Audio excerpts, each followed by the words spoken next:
This is Business Class on Your Money. Hi, I'm James Wilkinson and welcome to Business Class. Today's show is coming to you from New York City.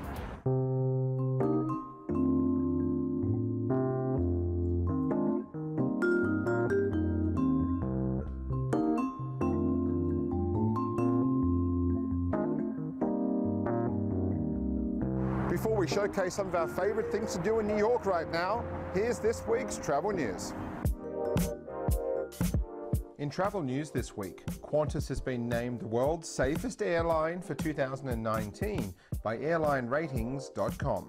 In making its evaluation, airlineratings.com said it takes into account a comprehensive range of factors that include audits from aviation's governing and industry bodies and the airline's safety record.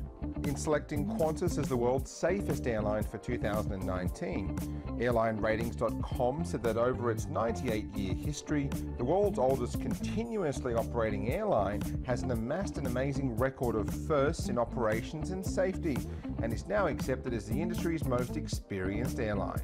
Qantas was also the lead airline with real-time monitoring of its engines across its fleet using satellite communications, which has enabled the airline to detect problems before they become a major safety issue.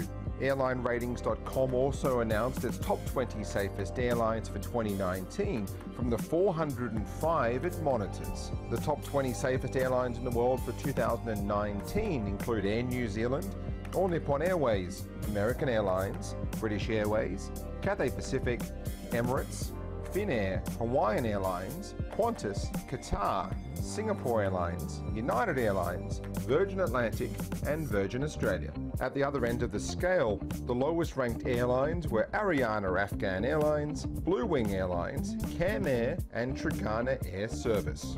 Over in South America, LATAM Airlines has unveiled a new business class cabin that's set to be rolled out across 200 aircraft over the next 2 years. LATAM's new premium business cabin will be gradually introduced to the airline group's long-haul fleet, including the current Boeing 767 and 777 aircraft, and the new Boeing 787-9s and Airbus A350-1000s due for delivery. Each custom-designed Thompson seat will offer more privacy and direct aisle access, as well as configurations for both individuals and couples. The seats will recline 180 degrees into a fully flat bed. They'll feature the latest generation in-flight entertainment with an 18-inch Panasonic personal screen, and there'll be ample space for personal items. To complement the new cabins, LATAM is also transforming its premium business service to ensure a restful environment that enables passengers to arrive at their destinations feeling relaxed and refreshed. Enhancements include a redesigned dining concept aimed to promote and accompany quality rest, and premium bed clothes and mattresses for every flatbed seat to maximize comfort. LATAM flies from its base in Santiago in Chile to Melbourne and Sydney. United Airlines has become the first carrier in the world to operate all three Dreamliner models, including the Boeing 787-8, 787-9, and now the longest model, the 787-10. The Dreamliner's entry into scheduled service continues United's comprehensive fleet plan, while providing an improved experience for customers. The new Boeing 787-10 is United's first Dreamliner model delivered with the airline's signature Polaris business class seats and the all-new United Premium Plus seats. The first Boeing 787-10 is currently operating flights between Los Angeles and Newark in New Jersey, while the second will operate flights from San Francisco from February. In hotel news, Accor has offered a sneak peek at the guest rooms of Melbourne's newest hotel, Shadow Play by Peppers, offering a first glimpse of what future guests can expect when the new hotel opens in April 2019. The prototype room features a unique, bold design and opulent finishes. Designed by internationally acclaimed Melbourne architects Ellenberg Fraser and with interior design by Hector Guthrie, the hotel's 1 and 2 bedroom apartments feature leading materials and finishes. All apartments are self-contained and boast plenty of natural light, alongside city or bay views from floor-to-ceiling windows and balconies. Accor Hotel's Chief Operating Officer for the Pacific, Simon McGrath, said the prototype Shadow Play by Peppers room demonstrates the Peppers brand's commitment to quality. He said the construction and fit-out of Shadow Play by Peppers' remaining guest rooms, restaurant and bar, alongside leisure facilities and common areas, is on track to be completed by April. Back in New York City, American Airlines recently debuted its new flagship airport lounge at JFK Airport. Let's check it out. So here at the lounge, it really is about sort of having that dining experience before you fly, because on board you might want to sleep or you might want to work. Yes, that's absolutely true. You can have a full course meal here at the lounge before your flight and take that nap that you're looking forward to after a nice meal. And Americans really invested in JFK, hasn't it, from an airline perspective? Yes, absolutely. JFK is one of our international gateways, so we want to make sure that experience is on par with our international competitors. So yes, it is very much so heart of JFK. And what are some of your favorite things about the lounge here at JFK? I mean, you've got a great buffet, you've got a conference room, you've got a quiet area, you've got quite a few spaces here. Absolutely. So there's a little bit of everything for everyone, right? So if you want to have a cocktail before your flight, you're more than well able to make your own. We have some signature craft cocktails and suggestions on a placard that could be there for anyone's fancy, if you will. If you want a little bit of quiet time, certainly going to the reading room or the quiet room and to read the newspaper and catch up on some emails quietly. But yeah, there's a little bit of everything here at the lounge for our clients. And if you look at that offering, I mean, this is really all about the really great business travel offering you guys have for corporate flyers as well. Yes, absolutely. Again, we cater to many different clients, but if you want the true flagship experience and the first class experience, it is our first class dining and our first class product. And obviously, one of the real priorities for the airline right now is that lounge network, really build it up as much as you can. Yeah, so we're concentrating the flagship product in our international gateways. For example, here at JFK, also mentioned Miami. So a lot of where we have a large international presence, we want to have that lounge experience and that flagship experience.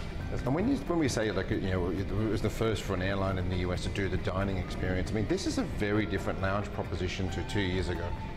Yes, it's very much so. Very much so.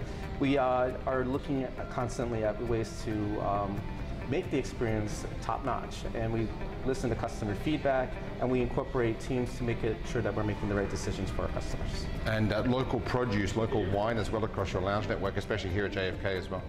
Yes, so we do have locally sourced purveyors here for our products that we serve. For example, our flagship burger is made from grass-fed beef that's brought into the lounge and actually served at all our locations. So that's a cool little fact. While that's exclusive to the JFK lounge, our flagship burger is served at all our locations, but it's sourced from New York. Very important to have that local produce aspect in any food and beverage offering anywhere in an airport, but especially here in a flagship lounge for you. Yeah, to your point, James, we also have a little bit of local flair for our other airports. For example, in Miami, you may find some Cuban influenced meals to cater to that type of departure city, as we would find a little bit local flair at all of the cities that we serve. And how's the feedback been so far since the lounge is open? The feedback has been fantastic. We really get really high marks from our customers, and we are looking forward to serving them for the long run. Wonderful. Thank you for having us here. Thank you. New York is also home to some of the best hotels in the world. Here are some of our favorites. New York is home to many of the world's best hotels that can be found in small boutique buildings and big skyscrapers. Andaz Fifth Avenue has a brilliant midtown location opposite Bryant Park and the New York Public Library. Inside this 184-room hotel, you'll find spacious rooms and suites, oversized bathrooms with large showers and standalone tubs, as well as polished floorboards and a complimentary minibar with non-alcoholic drinks and snacks. A couple of blocks away at the Langham Hotel, New York, Fifth Avenue, you'll find a hotel that offers residential-styled oversized rooms that come complete with Swedish Daxiana beds and rainfall showers. A number of rooms also include spacious terraces and all have fast Wi-Fi and large flat-screen TVs. Mondrian Park Avenue opened its doors in late 2017 in the thriving Nomad neighborhood. Designed by Philippe Stark, the 189-room hotel features stylish contemporary guest rooms and suites, all of which feature plush bedding and spacious bathrooms, as well as floating desks for a versatile work and play environment. The Rodge is one of the real hidden gems in Manhattan, and you'll find the 194-room hotel on Madison Avenue in the Nomad neighborhood. The rooms have been designed by popular interior designer Anna Buster, and many include private garden terraces. The property also features a small lobby bar and the popular breakfast pantry, which you must stop by before starting any day in New York City. Perched up on 61st Street and Park Avenue, Lowe's Regency New York is a 5-minute walk to Central Park and the Met. Find the impressive Regency Bar and Grill off the lobby, where glasses of rosé are served by the Methuselah and the steaks are brilliant. The hotel offers spacious rooms with oversized beds and large screen TVs, and to the delight of many, ice cream by the tub on the room service menu. After a $180 million makeover, Intercontinental New York Barclay reopened in 2016 to much fanfare, following a total renovation of all 704 rooms and suites. The Federalist-style hotel dates back to 1926 and was originally built with the Grand Central Station extension. Ian Schrager's interior design at the 273-room New York addition has the feel of a private Manhattan home, thanks to the contemporary furnishings, oak floors, and oversized windows with views of Madison Square Park and the Flatiron and Empire State Buildings. The Peninsula New York is one of the city's most luxurious hotels, and here you'll find exceptional guest rooms and experiences, from the cocktails at Salon de Ning to the fine dining on offer at Clermont.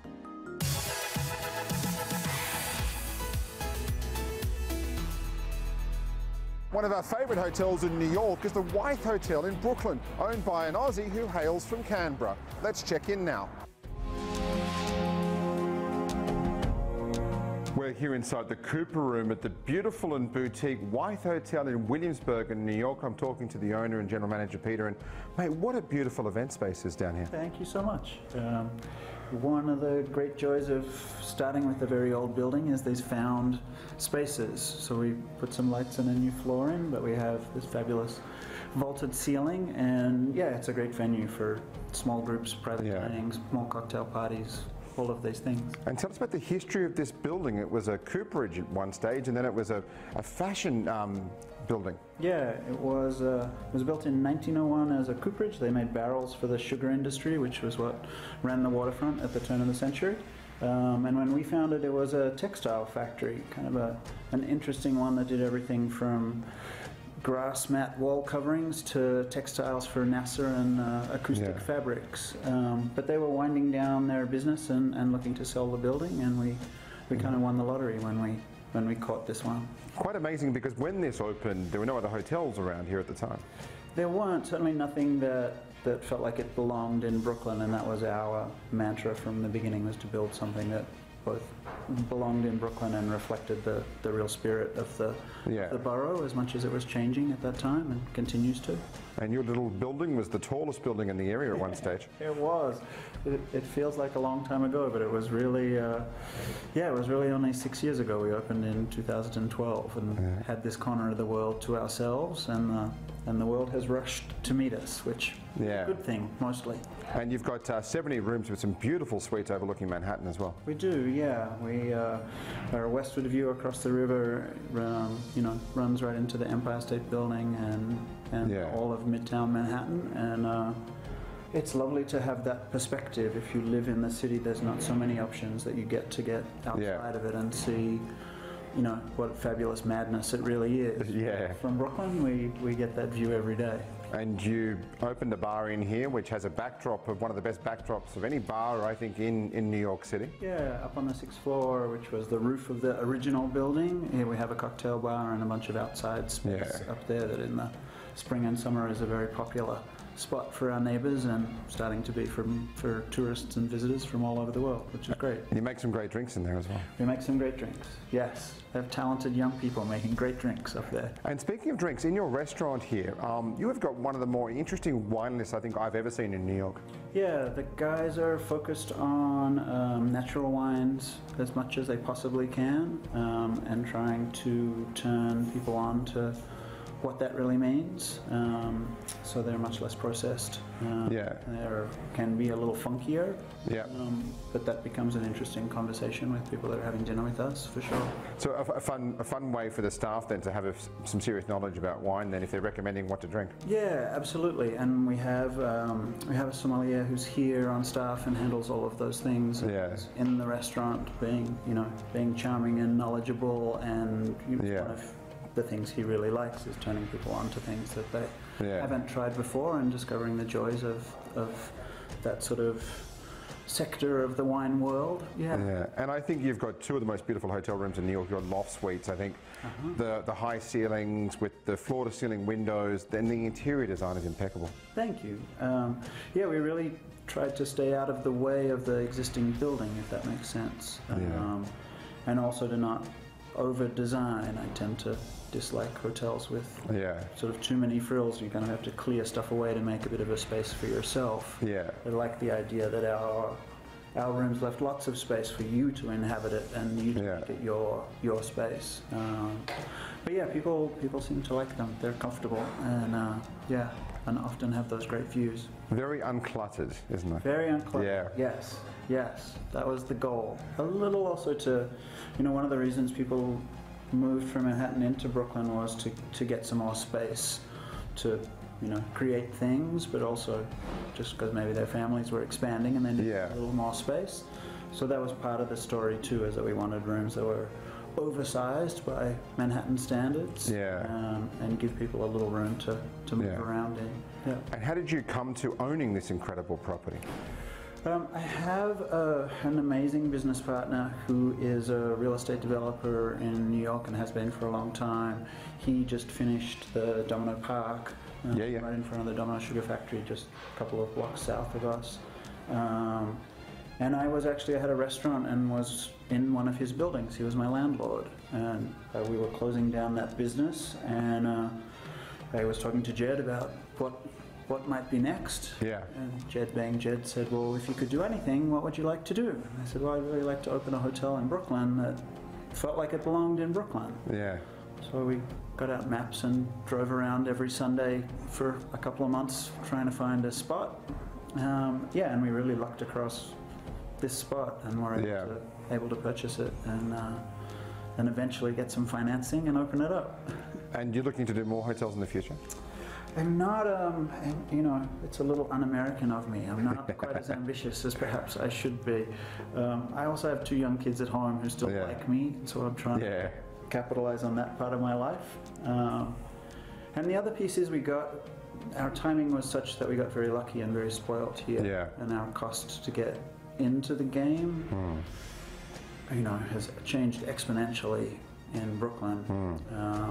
And so if I had to pay 4 or 5 times as much for the land costs, it means I can have much less fun with my art program and organic wine and all the things that might not be totally right from a financial perspective, but are totally right for the culture of the place.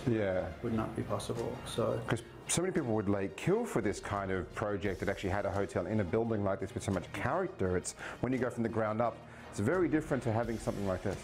Yes. No, good and bad, right? We should really have 100 rooms or thereabouts to kind of get an economy of scale, but 70 was what fit, and so that's what we have. And if you build from the ground up, you build exactly what you want. Here we were thrilled to get our hands on the building, and then did a lot of work, and Jed's, amazing at this, is really maximizing every square foot and figuring out the right use for the right space. We'll go and visit our screening room, which was the old boiler room for the building, so it had double height ceilings, trying to figure out the right use for that made sense for the hotel and for the neighborhood, and putting a screening room in there I think was the right thing, but that's a real process. It does fit in with the neighbourhood so well, doesn't it, in terms of, if you look at streets like Bedford Avenue and that kind of thing, and the style of shops that are in a lot of these areas. Obviously Williamsburg has changed a lot in years, but there's still a lot of those little businesses that have been here for 20 years that are part of the neighbourhood. Yeah, it has changed a lot. It's changing now, but when we arrived, and still now, it's a pretty fiercely independent place. Listen, we also have an Apple store in the neighborhood now, so that's changing. But no, when we arrived, it was a lot of small business owners who'd opened their own stores or their own bars and restaurants, especially live music venues. All of those things were, if you walked in, it was pretty likely that the owner was in the building. And so, as a hotel of this size, it's lovely that I get to be here all the time as the owner, and it's always a little amazing when I hold a door for someone or introduce myself. They're like, "Wait, you're not supposed to be doing this." I'm like, well, this is the fun part of having your own hotel and being in it every day. Amazing, congratulations, and thank you so much for having us. No, my pleasure. Thank you so much.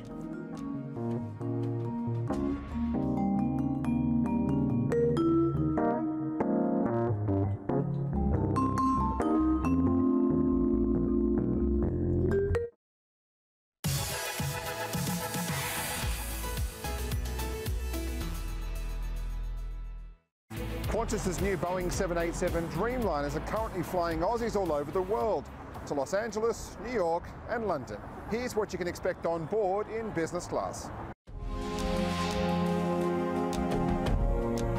Since Qantas's Boeing 787-9 Dreamliners first took off for Los Angeles in December 2017, they have been one of the airline's most popular aircraft for their advanced technology, comfort, quietness and efficiency.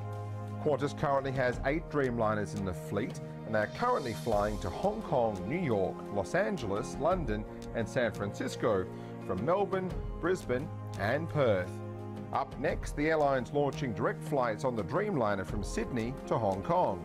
The Qantas Dreamliners seat 236 passengers across business, premium economy and economy, in a layout that's been designed to maximise comfort for the longer distances the 787-9 can fly, such as from Perth to London. Right across the aircraft, passengers will find spacious cabins alongside aircraft windows that are over 30% larger than aircraft of a similar size. The cabin pressure and humidity is higher on the 787 than other aeroplanes. That means that when you're on board, you'll feel like you're at an altitude of 6,000 feet, some 2,000 feet lower than a standard flight. Those changes reduce passenger fatigue, dry eyes and headaches. On board the Dreamliner, where Qantas truly excels is in the business class cabin. Here you'll find the new business suite, the next generation of the popular seat that's also found on Qantas's Airbus A330 fleet, which is also coming soon to the Airbus A380. These suites are the most private, spacious and practical business class seats that Qantas has ever created, and they give passengers plenty of space to work, eat, sleep and relax. Laid out in a 1-2-1 configuration, each suite has direct aisle access as well as the ability to stay reclined during takeoff and landing. There's USB and power points for charging and several storage spaces for magazines, shoes and headphones.